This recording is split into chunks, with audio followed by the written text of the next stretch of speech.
You're watching Car Coach Reports with Lauren Fix on CBT News. We're here at Monterey Car Week at Pebble Beach on the 18th hole of Pebble Beach. And I am here with Chris Brownridge, who is the CEO of Rolls-Royce Motor Cars for 100 years of the Rolls-Royce Phantom. Beautiful 8 generations of coachwork cars that are all about luxury, celebrities. Just everything about these cars are quite special. And I thank you for being here. And it's a pleasure. And I look forward to hearing about all these cars. It's very exciting. So let's start with the vehicles themselves. Sure. Well, we are in such a special place and with a wonderful weekend ahead of us. But to be in the presence of every generation of Phantom is a very special moment indeed. So behind us is 100 years of legacy of Rolls-Royce Phantom. And Phantom is a remarkable motor car. And it has a habit of being in the room when history is made. If you look back in history, the owners have included heads of state, members of the royal family, entrepreneurs, artists, musicians. Such a rich seam of different characters have experienced Phantom and used Phantom to express their particular personality. It's a remarkable motor car, and it's been present for some remarkable moments. So give us the history from 1925 and some of these amazing times of these amazing cars. Sure. So the Rolls-Royce Phantom was launched in 1925. It replaced the Silver Ghost. So this had been a remarkable motor car for Rolls-Royce, and its successor needed to be something quite remarkable. And of course, in this era, motor cars were typically a chassis with an engine and a drivetrain, where coach-built bodywork was placed on top of it. So that was the first Phantom, and you see a perfect example of the green Ascot behind me there. A beautiful car, a beautiful design.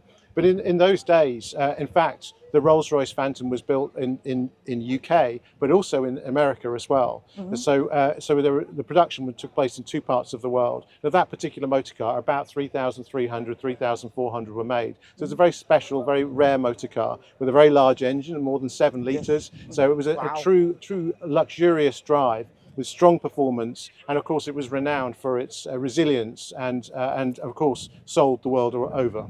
So these are all bespoke, which means you pick the way you would like it. Now, I did not know that they were made here in the U.S. I know they were made in England. Yes. Because that's part of its culture. Yes. Tell us more about the vehicles and how that all evolved. And they're not being made here today. No, of course not. But they're all being handmade today. Correct. So, well, today every Rolls-Royce is built by hand at the home of Rolls-Royce in Goodwood. And interestingly, within the Rolls-Royce factory, which is a beautiful place. If you've never been, you have to come and visit. Once the body is painted, the only robot which is in the plant applies the adhesive for the windscreen because it needs to be put in a very specific way. Everything else is done by hand. Amazing. And the people that even today, in 2025. Absolutely, yes. That is impressive. I don't think there's many production cars that are like that at all. Well, an interesting fact is when you're in a car production facility, typically the cars move every 30 to 40 seconds, and Rolls-Royce, they move every 34 minutes. And every employee needs to be able to do 34 minutes of work on the station that they're on, and the station behind them, and the station in front of them, on every single motor car that we build. So the skill level that they require is simply remarkable. And that is remarkable. It is, and that's why the people that work in Goodwood, they're so proud to be there, but also they stay there for many, many years. So they're craftsmen. Absolutely. The skill level of our employees is remarkable. That's impressive, because to find someone who knows these skills today, and with everybody using computers and everything else, is you have to curate these from children to get them to do that. Well, it's funny you say that, because of course we recruit a lot of people as apprentices, and since 2009 70% of the people that started as apprentices are still working today in our factory in Goodwood. So our skill level is remarkable. And of course, when you go to the more complex areas of the business, where you've got artists and craftspeople, their skills are truly remarkable. You have to come and see it to believe it. I would love to come there and see it, because I think that's just a special part of history when it comes to the automotive industry, when you see so many factories that some of them don't even have people in them. Well, so it's nice to know they're still handmade the way they were originally. Very much so. So there are 8 different generations, 8th being the newest one. Tell us about each generation and some significance about each one. Well, you could write a book, and people have, about each generation of Phantom. So I'll perhaps let's just skip through some of the highlights. I mean, of course, it all started in 1925 with Phantom generation number 1. Of course, the beautiful example behind us. And this was a motor car that replaced the Silver Ghost, and it started the Phantom legacy 100 years ago. And this car was really the superlative of automotive engineering. It was the pinnacle in terms of a luxury driving experience, and started the foundation for Rolls-Royce as a canvas for creativity, artistry and craftsmanship. So it was a remarkable motor car. Every Rolls-Royce of this generation, Phantom 1 and Phantom 2, used a chassis and an engine, and clients would have their coach built company build their bodywork on that car, so they all look very, very different. And so you see many different styles. And both of these examples use an engine with more than 7 litres, 40 to 50 horsepower, and actually the generation 1 to 2 were quite similar, sort of pre-war cars. And then we moved to Phantom number 3, which is a very remarkable, beautiful motor car. There's Sedanka behind us. That car came in 1936, so it was the last Phantom before the World War took place. In fact, the Phantom 3, many people would have seen it, of course, in the James Bond film, of course, because it was Auric Goldfinger's, the villain of the film, and that was his motor car. And in fact, that was the first Rolls-Royce using a V12 engine. And in fact, it was the last Rolls-Royce that would use a V12 engine until 1998, but a remarkable motor car. But you could say that the 4, which is right opposite behind us, was even more remarkable. This particular car was owned by Prince Philip and Princess Elizabeth, who became the King and Queen of England. This motor car, it was Prince Philip who enjoyed driving the 8-cylinder so much that he insisted that the royal household should move to Rolls-Royce.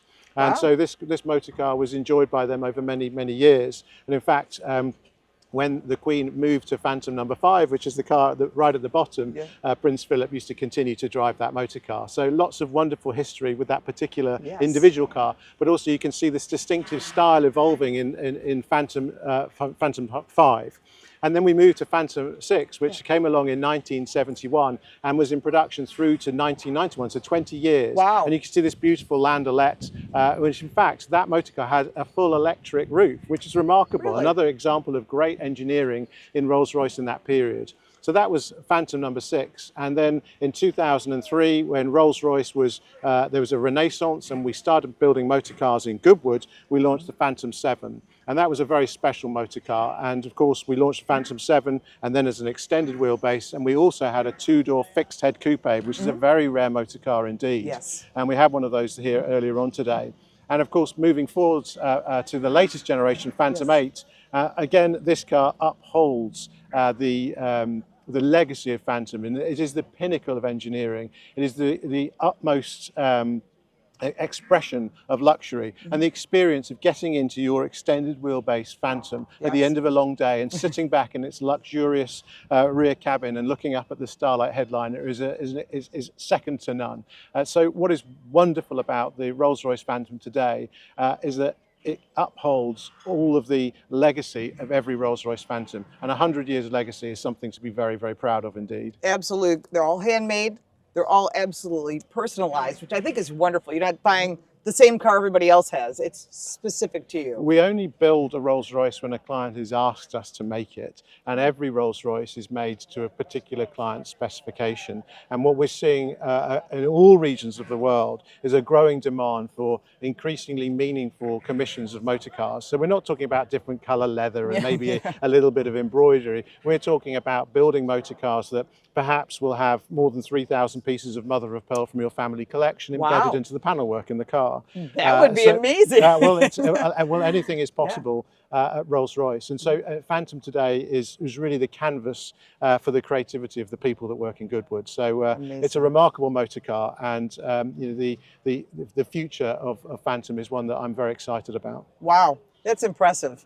So people would like to buy one today. Are they all sold out already for well, this year? Phantom, well, there's always unfortunately a bit of a wait list for every Rolls-Royce. But for us, there's no need to rush. The pleasure of commissioning your Phantom is something you should enjoy just as much as actually taking delivery of it. I like that. The pleasure of waiting.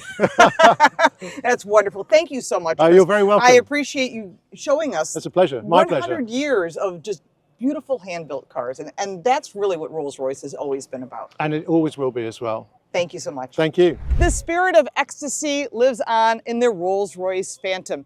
8 generations of beautiful cars with wonderful history. I'd like to thank Rolls-Royce and Chris Brownridge for taking the time to show us these different generations. If you haven't seen a Rolls-Royce lately, you certainly want to go check one out at your local dealer and of course take one for a drive. I'm Lauren Fix for CBT News.